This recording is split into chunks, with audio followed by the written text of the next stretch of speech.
and welcome to Voice of Aroha, Wellington Access Radio 106.1 FM. My name's Aarti and I'm joined today by Rim. How are you doing today, Rim? I'm doing great and I'm so excited for our interview today. Today we have a very special guest. We have Taya Agunlejika. So welcome, Taya. Would you like to tell us a bit about yourself, your background and your involvement in the community? Yeah, thank you, Rem and Aarti, for having me. It's a pleasure to meet both of you and to be able to correlate with you today.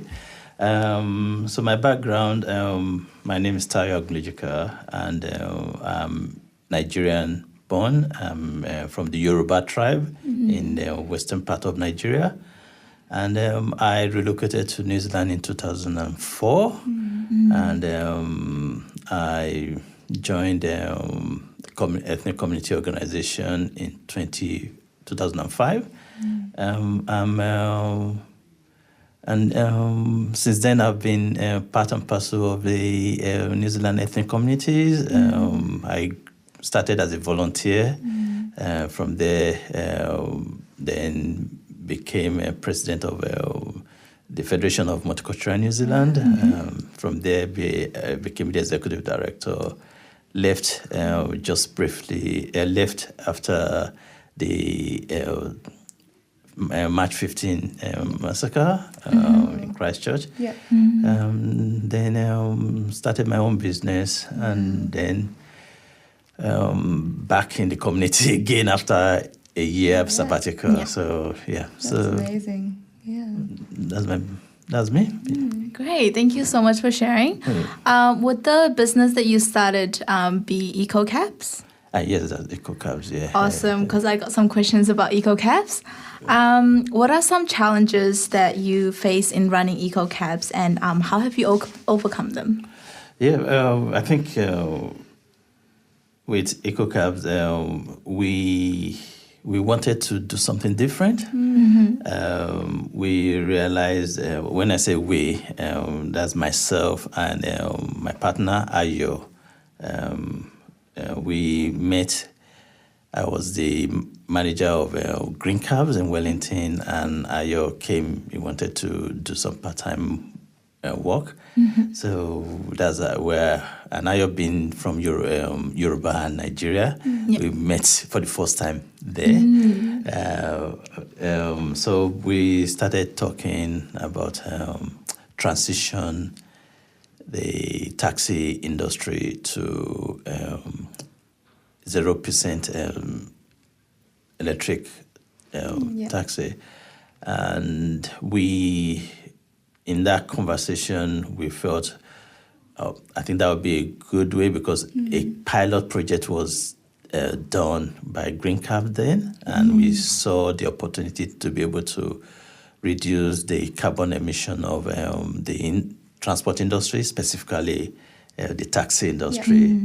So that's how it started, and unfortunately, EkoCabs stopped operation, and we felt rather than us dusting our CV and looking for work, we've got something that we can do. So that's how we started EkoCabs, and the name Eko is actually in Yoruba, Lagos, where we were born in Nigeria. The Yoruba meaning of Lagos is Eko, and we just changed the Eko C to K to, so it sounds more eco, but it's also reflected to our heritage, which is we from Lagos, which is Eko. So that's So I think the challenge now, EkoCabs actually today is the last day of EkoCabs. With the challenge we face was more around the myth around electric cars. And then at the moment there is no budget entry level for electric cars. If you want to get a good electric car, at the moment for me, for taxi, the best electric car at the moment is BYD out of 3. Cranes, Which is about full charge is about 400 kilometers. So you can actually drive all around Wellington on full charge and just go home and park and charge overnight.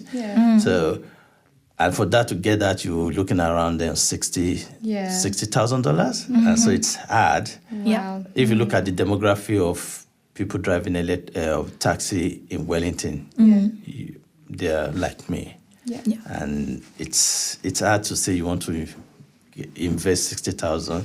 So the most important thing, the most challenging thing is trying to get people into electric car financially. The less, which is also important, is the myth, getting to convince to change the culture of drivers. Then the third one is the infrastructure to be able to charge. So those are the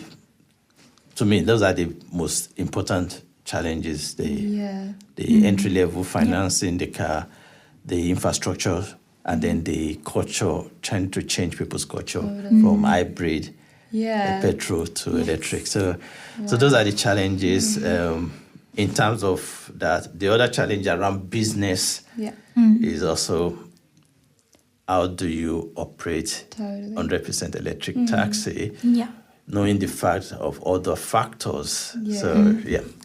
But it's been good. It's been good experience. I think we're just buying time over time.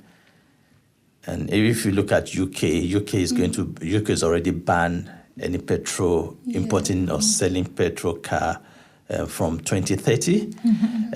In Norway, Norway last year, most of their new car bought is electric car is more than 50%. So we in New Zealand, we're just still dreaming, also sort of stuff. But whether we like it or not, it's going to happen. It's now, how can we what's the plan, what's the strategy? We try to do it, but we are just small business people, and without government support, it's difficult. Totally. You know, I'm actually just really fascinated by it's just so inspiring. I just wanted to know, what was your motivation to start this? What was your why, your reason for beginning this initiative? So I think for me, naturally, I'm an entrepreneur. My background, even that's how I got to community organization. I came to New Zealand 2004. I landed in Upper Hutt with my family, and I started working 4 months after I got to New Zealand, and then I found spare time, and I love football. So I just joined Upper Hutt football club, and I started playing with them, and then I realized in Upper Hutt there's huge Sudanese community, there's huge Zimbabwe community, in Wellington there's huge Somali community, Ethiopia, Oromo, but none of them then are participating in the mainstream football community. So to me, I was like, that shouldn't be happening. And I wanted to start a business to start encouraging those ethnic communities to start playing as a group. And we'll talk about social cohesion later, but that's kind of social cohesion, getting community to talk to each other through sport. And it's not feasible then as a business. Then I now decided to join Upper Hutt then it's called Upper Hutt Ethnic Community as an NGO. And basically, I just reach out and say, I've got this project. Can you lead it? And they say, oh, they don't know anything about football, but it's a sound proposal. Unless if you want to lead it, and then you have to join us. So I joined them, put the proposal, apply for funding. And then we started running, we call it multi-ethnic tournament, football tournament. And that's how I got to know a lot of our members. Yeah. There's a lot of young ethnic community youth then that are now become parents. That I still, even with taxi industry, I still meet with them. Even we play soccer now every Monday, taxi drivers, we play every Monday. And there's still some of them that I knew then that they're young, they're not adults that we still play together. So that's the power of something like that. So I'm always search gaps, see challenges, but to me they are all opportunities. And I try to make something out of it. So that's, even with EkoCabs, green cabs stopped operating in COVID. And I was part of the pilot about transitioning electric taxi, hybrid petrol, diesel to 100% electric. And I just said, it's an opportunity to lead it. And since you cannot lead it without promoting it, like practice what you preach. Then I just say, okay, let's start a taxi company, and then just practice it. And it's been a good fun. And I'll tell you, there's about 10 of 12 drivers that they've never driven taxi before. That we actually work with them to become taxi, and they're driving taxi now, electric taxi. So, and you see them, even though we are not you see them and you just like, oh, this is cool. There's one company, we established in Gisborne, and the people that are running it in Gisborne now, they love it and they're doing very well. But it's something you've been able to impact other people. So it's Totally. I love what you said about like identifying a gap and then thinking, what can I do to actually help solve that? And I think that leads us on to our next question. Like the next question is to do with the community that you involve in. So can you like tell us about your involvement in community and research areas and social cohesion initiative? That's another interesting one. So so I told you I left. Actually, when I finished in 2019, I left Multicultural New Zealand as the executive director in 2019. I just left, and I was like, no, I don't want to have anything to do with ethnic community anymore. And however, there's a project, because of my experience, the gap in the community then, which is still on now, is the ability for us to capture data and use data to advocate for policy change or to influence policy. Totally, we don't, then we were not able to have enough resources or finance to be able to do that. I remember I did a project and we have to scrabble to raise funds to be able to do that. So then I've been thinking we need a community-led research pool, because now our community is grown and we know out there's a lot of ethnic research or evaluation practitioner. And how do we give them, even in schools, you've got a lot of PhD students that are from ethnic communities. So how do we give them the platform to be able to become practitioners? Or you're a practitioner, but you're able to practice outside the academic environment. So that's the opportunity. That's what was the gap I realized when I was with MNZ. So when I left the community, then somehow I was brought back by helping the youth to. They wanted to change. They wanted a change in their community. So I was brought back to advise them and support them to be able to make that change. Yeah. And that now led me to working with Litmus Research to work with them with you remember the hate speech with Ministry of Justice. So I led the ethnic engagement. So that's how I came back to start working, and that led me to the research. From there, with Litmus, the work I did with Ministry of Justice and MSD around hate speech and social cohesion, and I realized we need community-led research. Research body or anything you want to call research center, but a community led by ethnic community for ethnic community, non-transactional. So that's what now gave birth to Ethnic Research Aotearoa that we just started. So I think that's amazing. Thank you so much for that. How do you believe that businesses can play a role in promoting social cohesion, and what steps can they actually take to do so? When we talk of social cohesion, if you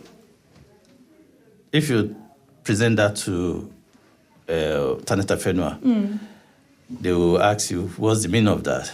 Because it's not a word from marriedom. And the same thing for ethnic community. Social cohesion is a borrowed name.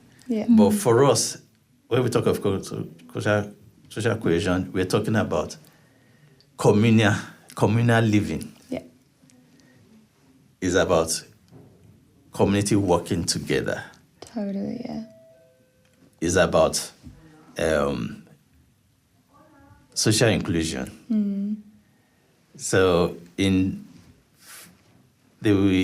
with social cohesion, ultimately you want to encourage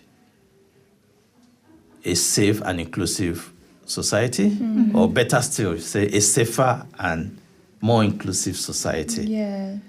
And for a business to be able to do that or influence or encourage that, then you need to look at how do I encourage community. For example, look at board. As a business, do you have a board that is representative of your community? And in social cohesion, we talk about what they call role modeling. Like, for example, what they call visible role modeling. Do the customer you serve, does your board are representative of your customer? And this is not only business, we're talking even government, we're talking agency. Totally, Your leadership team, are they representative of your customers? So for business, let's start from there. Then the other part is in supporting communities. How do we encourage community to, when we talk about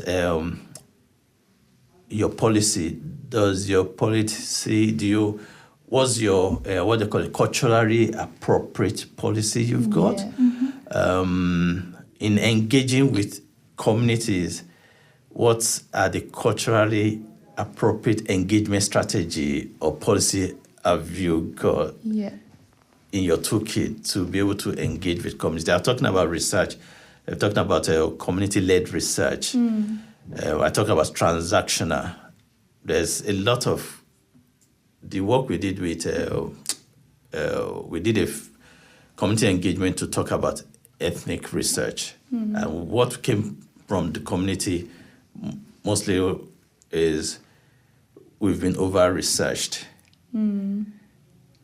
most of the research, they just come to us, they ask questions, we give them, and they go away. They don't come back. So as a business, when you engage with the community, do you engage with them with respect? Yeah.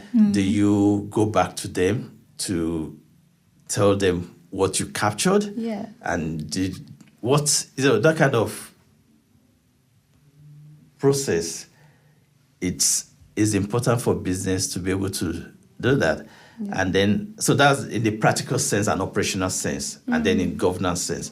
But in the most important part is, as a business, how are you supporting communities? I talked about, for example, football. Yeah. If you look at Phoenix, Wellington Phoenix, if you look at Capital Football and New Zealand Police, if you look what they're doing around the football youth in communities, you see, it's not profitable, but it's something. It's their social license to support ethnic communities. Yeah. And I was my son plays plays football, and they played Stop Out. Was it 2 weeks ago or 3 weeks ago? Yeah. And in that team, I was watching, and I saw a lot of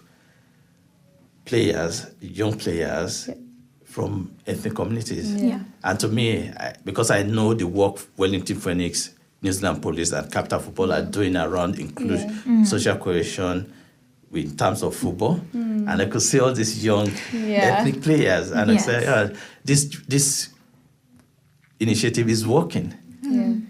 So that kind of thing is what business can bring to support social cohesion and make it more society more safer, more inclusive. That was amazing. Thank you for that in-depth answer. It was really inspiring. Yes.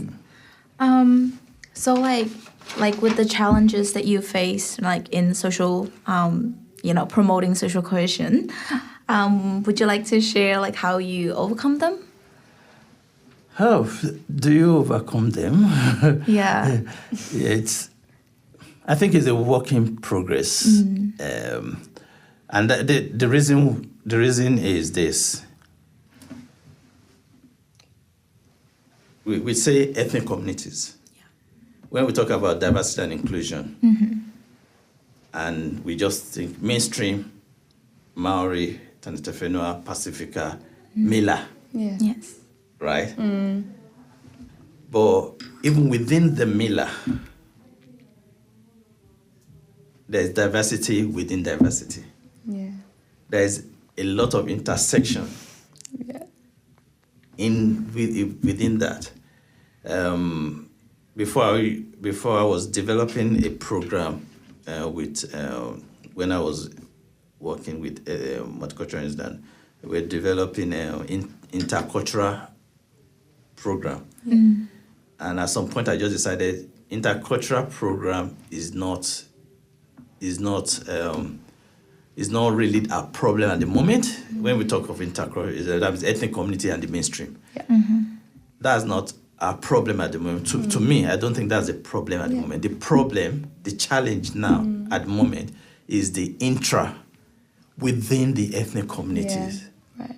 The understanding within the community, the interaction within the ethnic communities, the racism within the ethnic communities. We cannot start challenging the mainstream when we can't get, when we can't interact with ourselves. Apart from that, then we also have intergenerational challenge. Apart from that, we also have a settlement journey challenge.